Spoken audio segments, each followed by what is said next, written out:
It's okay to want more out of life. Life is about choices every single day. If you don't like your weight, you don't like something about yourself, do something to change it. But it's the ball is in your court.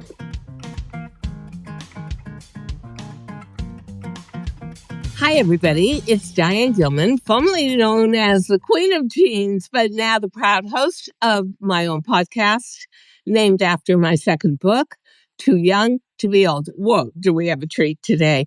We have someone, her name is Caroline Labouchere, and she is possibly the number one silver-haired model in the entire world, the planet, possibly the solar system.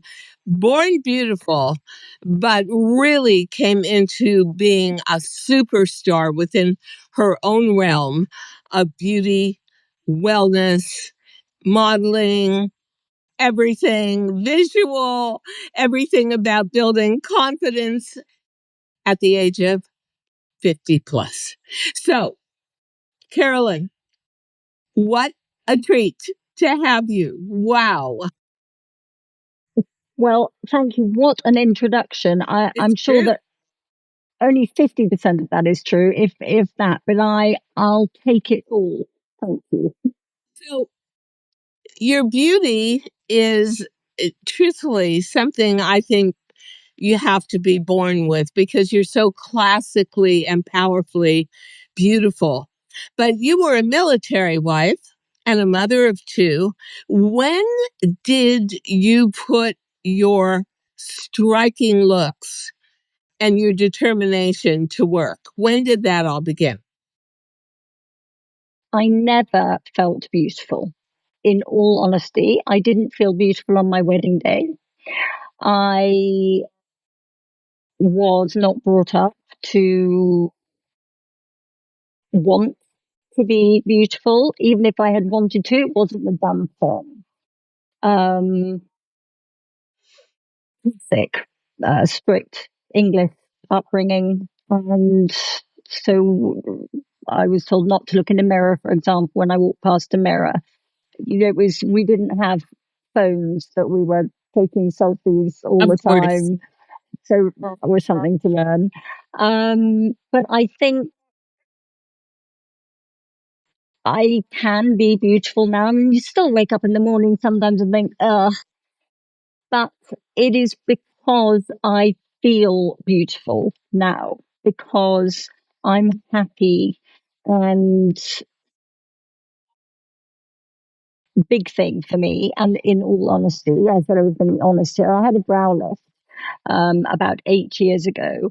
And prior to that, I looked like my real father. My father left when I was a baby. And I always saw that, and I felt that my mother saw him in me. And Wow. psychologically, it wasn't a good thing. So having a brow lift erased that. That's so interesting. Tell me, you are how old now? I'm 59. I'm 60 in July. And your hair is gorgeous.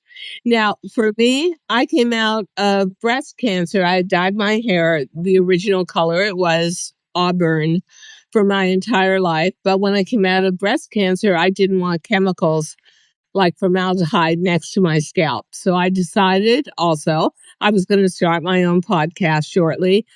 I should be authentic. It's not easy.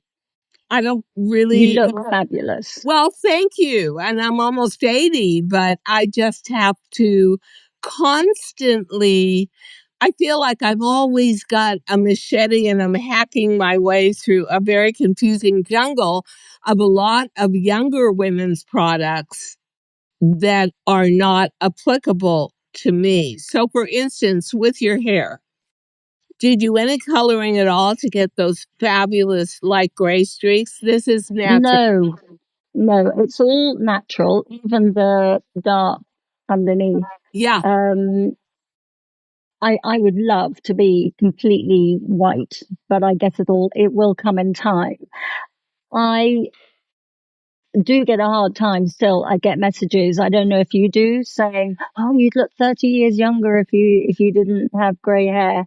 I wouldn't have got my modeling job when I was 54 that put me on this path if I had not been grey. You know what? I would have been not authentic enough for my audience about being an anti-ager if I didn't go natural. Because for our segment of the world population, actually America now is a gray nation, which means over 50% of America is over 50. But Wow. every single friend I have who has white hair now, they're all blondes.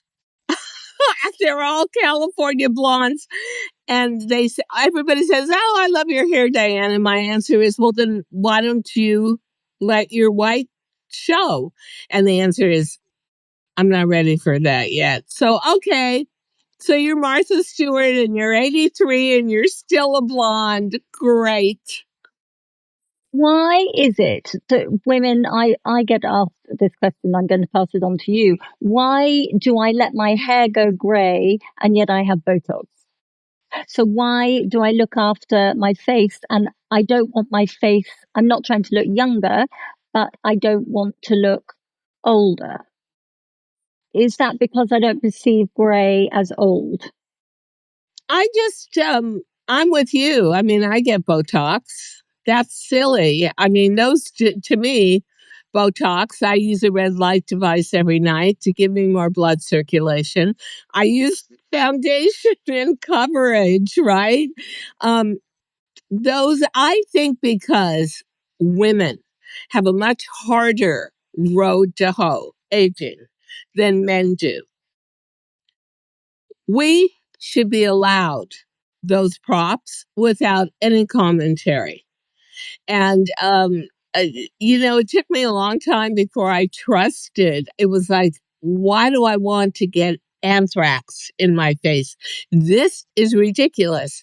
And I used to say to my assistants when I left the office to go to the dermatologist, "Well, kiddies, this may be the last time I see you. I'm going to get fish poison shot into my face. I may not survive."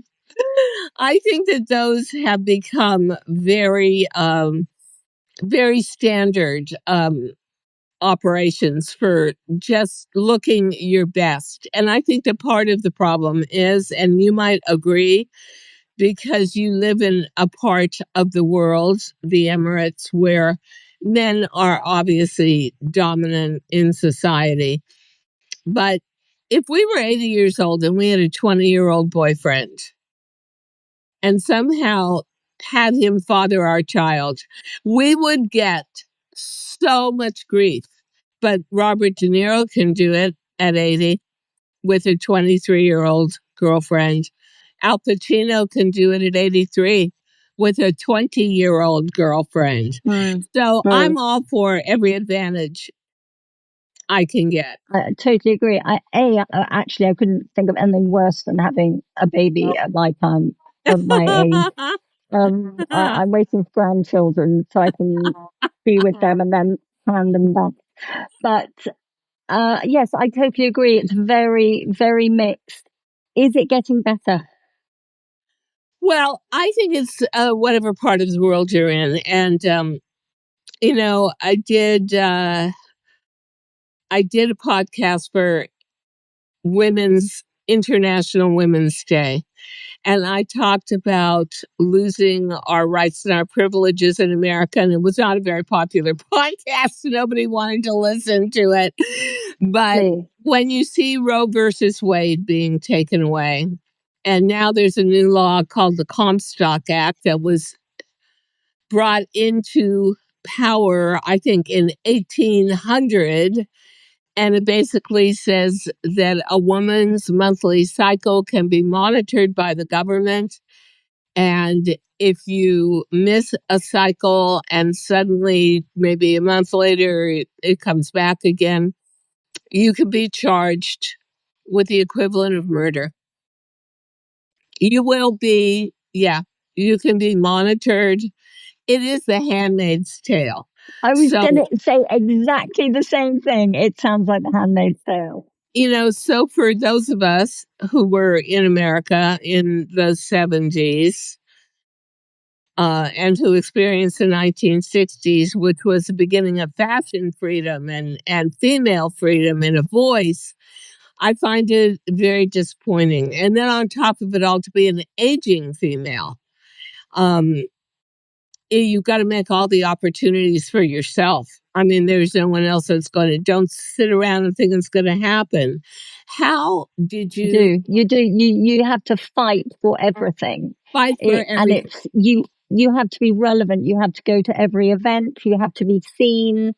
It's the same when you see advertising. It's still generally, unless they're doing every color of the rainbow and they add a gray person in at the end, it's generally young girls. Even advertising aging cream.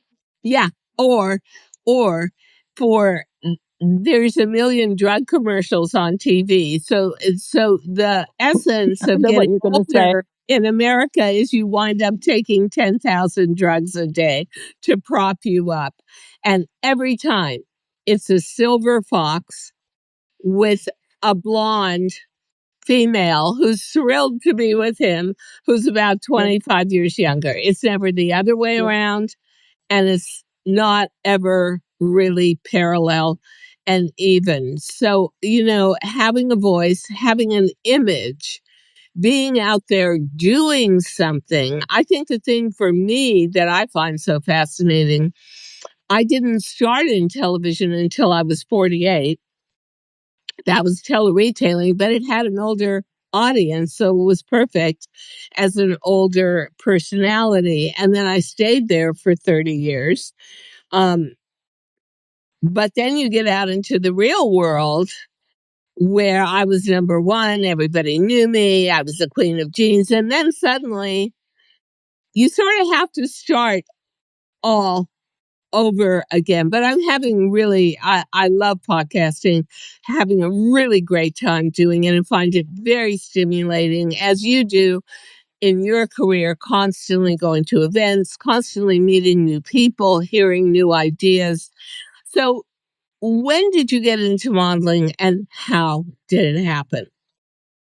When I was 54, I got my first job, and the campaign put me in British Vogue 8 times in the first year. And that was my first modeling gig. Um, I was invited to London by my daughter's boss, who was looking for a grey model at the time.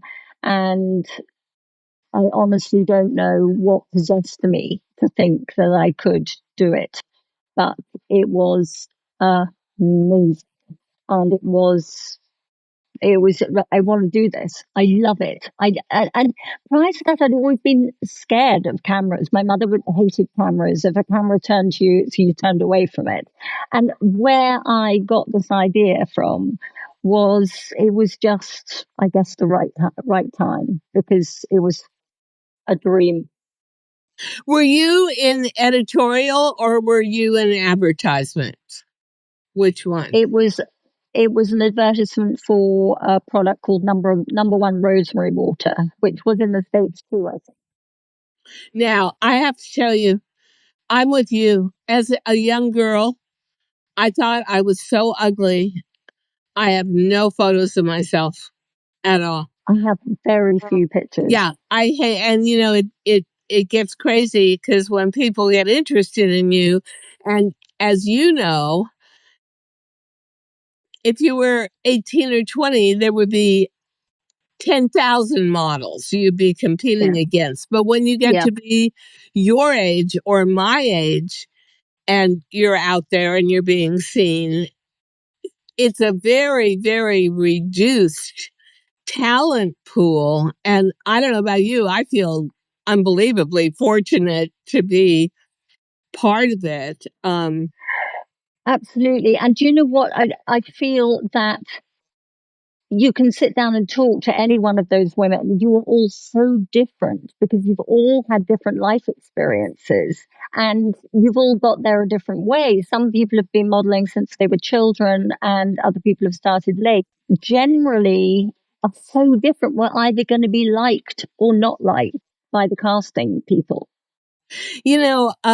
I get a lot of very positive remarks about my hair, but I don't know about you. My hair, well, breast cancer really, chemotherapy really changed my hair, and I was lucky it grew back.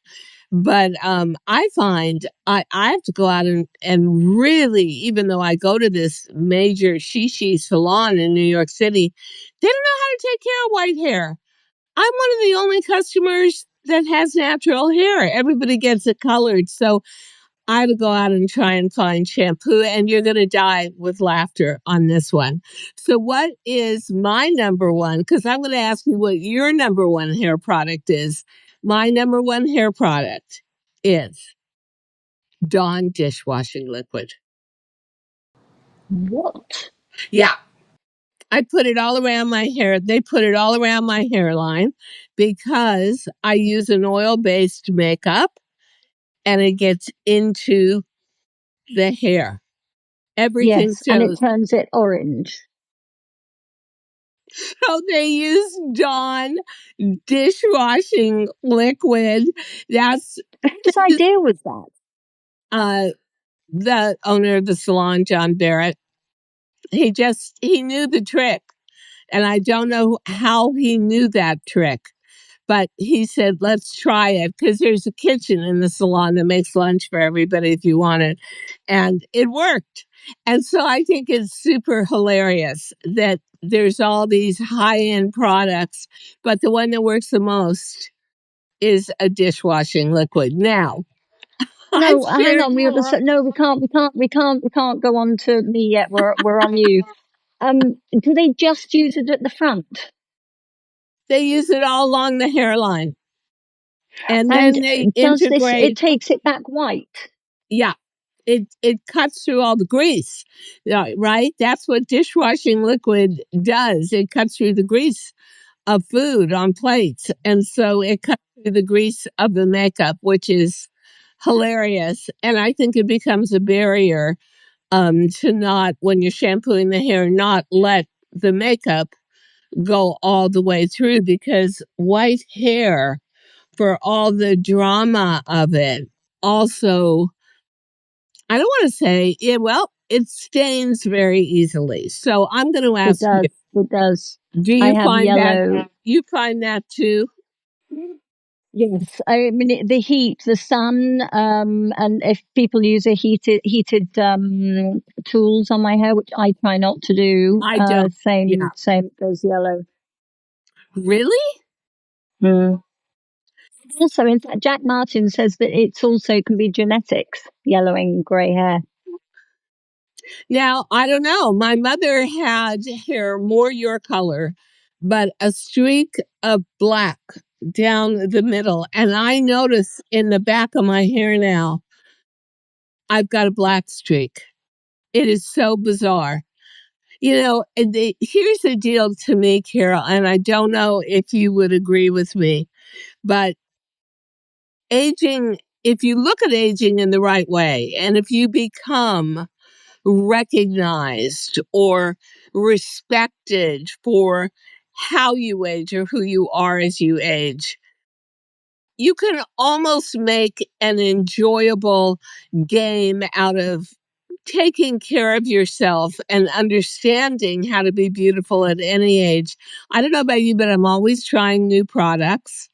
I'm always testing things. And you know what? Apart from false eyelashes, which are the bane of my existence, I'm never going to learn how to put those things on correctly.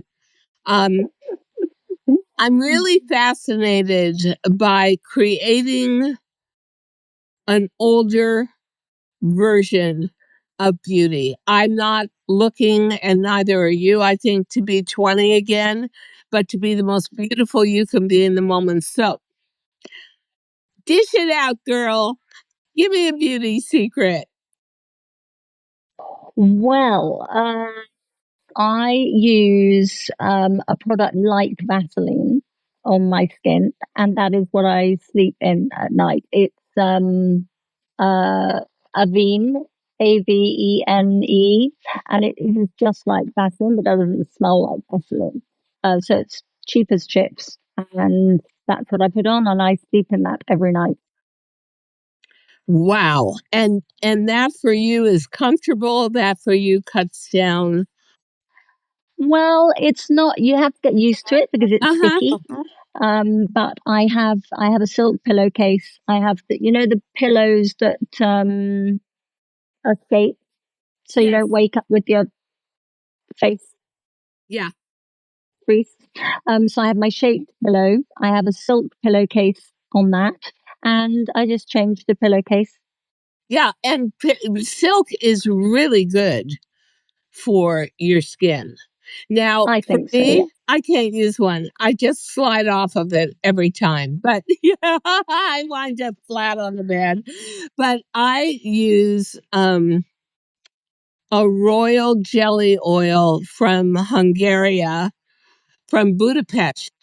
And it's not that expensive, but it is really effective. Now, you live in a climate that is very unique. Is it true that when you walk out the door in Dubai that the sidewalks have a cold mist coming up? That I heard that sort of air condition you. We don't walk very far in Yeah. Dubai. People don't really walk, full stop. Um, it's just beginning to get hot now. So, for example, yesterday I think was 34, but sorry, that's Celsius. And but then the forecast will say feels like 42. But we will get to, again, this is all Celsius, I'm sorry.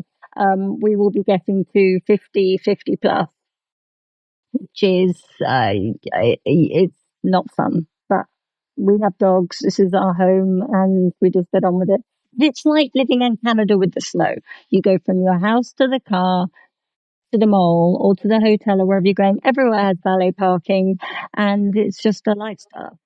So, how is the lifestyle of being a silver haired model, a hugely powerful silver haired influencer, but living in a really exotic society? It is the majority of my followers are actually around 35, 40. And I think that age group wants to know what life is going to be like. Yes, yes. Yeah. So So they're true. looking at their mums. So I would have looked at my mum back then and thought, oh, she's really old.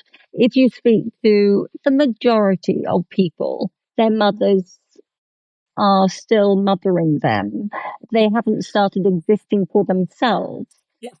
If they're even ever going to make that transition, it's still out of the box to explode like you have, like I have, and become your own entity and be who you really want to be. The fascinating thing for me is I was just a total late bloomer. I didn't get on TV till I was 48, 49. I had my light bulb moment in fashion, creating a jean, totally different measurements than the rest of the industry for a middle aged body at 60. I just became this year at 78 years old a double cover girl. I was just on one magazine, Du Mode, and I'm about to be on another magazine because I wrote part of an anthology called Women Thrive. That'll be out June 20th on Amazon. And I'm about to write my Does fourth that book. feel? Well, you know what? I looked at my mother as I was growing up and I thought, I'm not signing up for this. I am not signing up for living like this. She was miserable. Aging was torturous for her. I thought there has to be a better way. So even when I was younger, like the core of your audience. I was in my 20s, actually. I started preparing for aging. I started thinking of how am I going to stay relevant? I think for me, the biggest thing was I don't just want to fade away. I want to be something. Exactly. I Yeah. don't want to be invisible. Yeah. And Yeah. that's what I And constantly. yes, and my grandmother sat in an old people's home, and then these people sit in their old people's home until they move to the next home, which is when you can't look after yourself, and then the next home after that is where you're waiting to leave, and Yes. it's tragic. So uh, I decided at some point that I had to follow my nature. So when I got done with breast cancer, that changes you completely because you've had a mortal based disease and it really makes you question what you want to do with every moment of the rest of your life. And I could have stayed where I was, but it wasn't stimulating to me anymore. I've been on TV for 30 years. And I thought, you know, watch out here. You're number one. You've been number one forever. Everyone knows you for this. It's cushy. But what were you when you were a young woman? And for me, I was a risk taker. And I was someone who always followed my dreams and always was dream big. So I thought, I've got to follow my true nature. I walked away from a 50-year profession, fashion design, and 30 years on TV. And I'm now finding my way in podcasting. What about you? You Yeah, came I out. was not any of those things. I was brought up to get married and have babies. Oh, I My was husband was in the army. I followed him. He was colonel of the regiment. I was wife of. I had a number. I had his number, and that was fine. That was absolutely fine. And it wasn't until this thing happened, although prior to that happening, I had gone through that stage of thinking I am invisible. Nobody sees me anymore. Yeah. And I mean, men are not allowed to whistle at women in the street anymore. I used to like that. I'd be walking around London. If somebody whistled, I'd think, Yes. Okay. So here's my story. I became a widow at 40, at 50. wow. He had stomach cancer, so I could never eat around him. So I became anorexic. Then he passed away. Then I gained 100 pounds. I made food my companion, right? Then I had to lose that weight. And I was in these horrible, baggy, hide me, middle aged into old age clothing. And I thought, what is going on here? You're in fashion. Come on, Diane. And I had dressed rock and roll stars in the 60s and the 70s. So I had a very flashy beginning in fashion slash music. And I thought, what do you really want to wear? Jeans. Well, you can't wear jeans. Everybody says so. Okay. I go on a hunt, go to a million stores. There's not one pair of jeans that even comes close to fitting a pudgy middle aged body. And then there's my light bulb moment. Just go out and buy 3 yards of denim, take your measurements at a professional sewing studio in New York City, have them make you a jean. We'll make the pattern based on your measurements, big in the waist, big in the tummy, flat in the derriere, and wore it out on the street. 2 Con Ed guys are in a manhole working on whatever. One of them perks up, comes out of the manhole, whistles at me, and says, "Hey, lady, you got it going." And that was the beginning of a whole new life. Yeah. And that one gene and that one idea that a middle aged woman should and could connect to her youth again and her sexiness, but not have to be perfect, created $100 million a year company.